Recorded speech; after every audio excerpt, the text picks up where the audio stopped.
What's up guys, I'm Youngster Skaymore, and today I'm bringing you a Pokemon X and Y Wi-Fi battle against Dentan, aka Retro Dentan, aka Dentantje.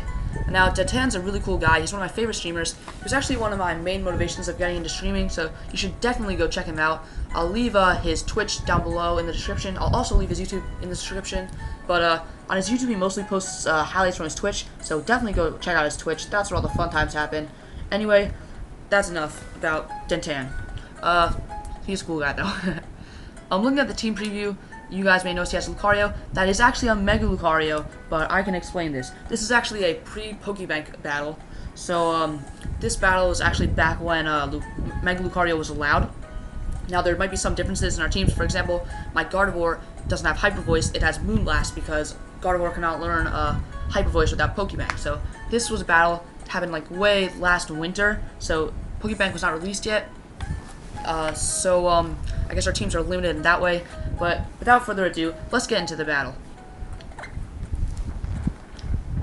Now, Dentan's going to lead off with his Gigalith, and I'm going to lead off with my Smeargle, as I usually do. This Smeargle is Piccolo, not Piccolo X, that you guys may be familiar with, but their movesets are very similar. Anyway, I'm planning to put this thing to sleep, as I usually do, with Swore, and then I'm going to set up both of my hazards. I had the advantage of being at Dentan's stream, so I kind of knew his strategy because he was using a similar team that he was using before. So I knew that his Gigalith liked to set up Stealth Rocks and then explode, and I wanted to use that to my advantage. So what I do is, after setting up my hazards, first I set my Sticky Webs because he has that Jolteon and that Lucario who are fast, and I want to slow them down, be able to outspeed them with my team. And then I set my Stealth Rocks so I can cripple that Talonflame and hurt anything else that wants to switch in.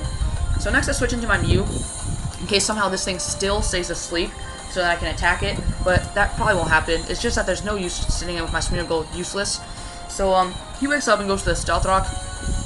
That's fine, I can sit in my Piccolo later and Rapid Spin those away. What I do is, I know he's going to go for the Explosion, so I switch out to my Aegislash, and he basically, well, you can watch. He explodes, and he kills himself without any cost to me. Now, when this happened, I was laughing so hard. He was live on stream, like, oh my gosh, like, oh my, it was so funny. Anyway, this beginning of this battle worked out really well for me. I got both my hazards up. Well, he only got his Stealth Rocks up. Well, that's all the hazards he had, but all he did was get up Stealth Rocks, and he lost a Pokemon at basically no cost to me, while I got both my hazards up, so I'm in a very good situation. Now he sends out his Diggersby as I send out my Aegislash. I'm not in a great spot here, but there's nothing I want to really switch into an Earthquake. And now I go for the King Shield, which was definitely a bad play, because he could have gone for a Swords Dance or an Agility or something, and there was no use. It just prolonged the battle in one turn. So anyway, I stay in against an Earthquake. I thought I could actually survive it, but it turns out I couldn't. But it really doesn't matter, because there's not much I wanted to switch into an Earthquake. I really don't need Aegislash that much for this battle. So anyway, now I send in my Piccolo, and after taking damage from the Stealth Rocks, it doesn't matter, because I'm going to be able to outspeed this Diggersby. So it doesn't matter that my Focus Sash is broken. I'm able to put it to sleep because its Gigalith woke up and it fainted anyway, so nothing is asleep. So I can put Diggersby to sleep without breaking sleep loss. And now I take this opportunity to go for the Rapid Spin to get his rocks off the field. So now his Diggersby wakes up and goes for the Earthquake, and that's going to take out my Smeargle, but I don't care. Smeargle did his job. Piccolo can go down knowing that he did his job, and he has nothing to worry about from beyond the grave. Anyway, now I send out my Mew, because I know my Mew's going to be able to take out this Diggersby, and I actually get greedy here and go for the Nasty Plot. Now, I shouldn't have done that, because I know an Earthquake would do a lot of damage, and even though I would be able to survive that, he has his Talonflame in back that, from the low HP I'll get from this Earthquake, will be able to easily kill me with his priority Brave Bird. So I definitely should have just gone straight for the Psyshock. Even if it didn't OHKO it, it would have at least been the same as going for two Psyshocks as going for Nasty Plot then Psyshock, but it could have resulted better if it OHKO'd it. So I would have got out of this with a lot more HP than I did. But it doesn't matter. What's done is done. That Talonflame, as you can see, takes a lot of damage from Stealth Rocks. Now it cannot switch out, because if it does and it switches back in, it'll die from the Stealth Rocks. So I switched in my Tyranitar, the ultimate Talonflame counter. Actually, no, that's wrong. My other Tyranitar, Pink, is the ultimate Talonflame counter because it has a Pursuit instead of Crunch. But this Tyranitar is still a pretty darn good Talonflame counter. So he goes for the Brave Bird, and he's going to deal about a quarter damage at the cost of getting hit by Rocky Helmet, getting hit by Recoil, getting hit by Life Orb damage, and getting buffeted by the Sandstorm. So this is why Tyranitar's a good counter to Talonflame. Also, he got hurt by the Stealth Rocks from Smeargle, but if Smeargle couldn't set up those Stealth Rocks, Tyranitar could have. So, yeah, Tyranitar, if you need a Talonflame counter, I highly recommend Tyranitar. Really works almost all the time.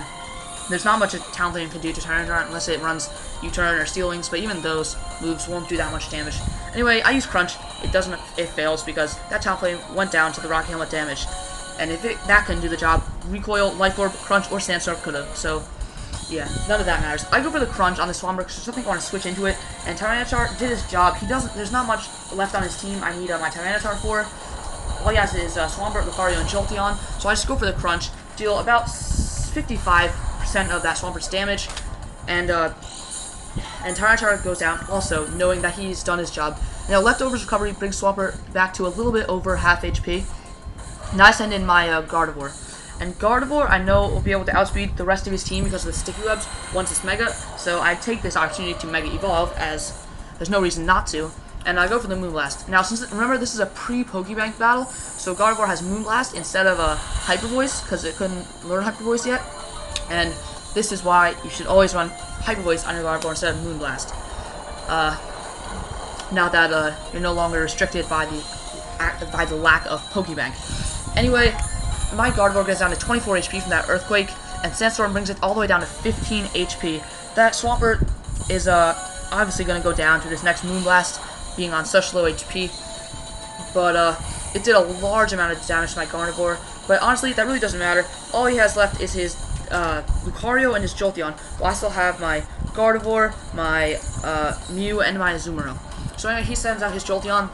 Because of the Sticky Webs, unless he was like Choice Scarf or something, I'm easily going to be able to outspeed it, and no one runs a Choice Scarf Jolteon, so I outspeed it and hit it with a Moonblast. And another reason to always run Hyper Voice Gardevoir, gets it down to very low HP, probably about 5% HP to like in between 5 and 10% HP, and then it hits me back with the Thunderbolt, and that's going to be the end of Gardevoir. But Gardevoir did its job. If only Gardevoir could learn Hyper Voice, it would have done a lot more of this battle, but it still put in a lot of work, and that's going to help me finish off this Jolteon with my Mew.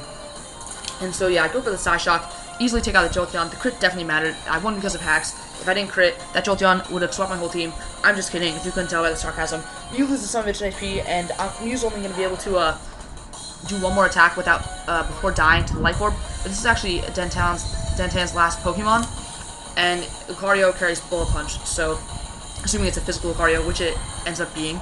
So it's going to easily be able to take out my Mew with the Bullet Punch, but that's all fine because I have my Azumarill in back, and Azumarill can take any attack that Lucario wants to throw at me and then finish with a superpower. So by now I've basically won this battle, but it's 1 versus 1 versus Lucario, Mega Lucario versus Azumarill. Dentan uses Extreme Seed on his Mega Lucario as a last-ditch effort to deal some damage to my Azumarill. It's not enough. It does only about 40% damage. Azumarill uses superpower, easily takes out that Lucario. Superpower, super effective. Lucario faints, and that's going to be the battle. GG, good game, Dentan. Make sure to follow me on Twitch, guys, if you want to watch my live stream, and if you want to battle me, that's the place to go. Also, follow me on Twitter. I post stuff there when I upload new battles and when I live stream, and a bunch of other stuff. Definitely check out my Twitter and my Twitch. Also, please make sure to comment. I'm still very new at this, so any input from you guys is appreciated. Tell me what you like about my video. Tell me what you don't like about my video. Just tell me anything. Talk about your day. I don't care. Leave a comment down below. Also, please like, please subscribe if you like this content. If you don't like this content, drop a comment. Tell me why. But please, seriously though, please subscribe, please like, and I will see you guys next time.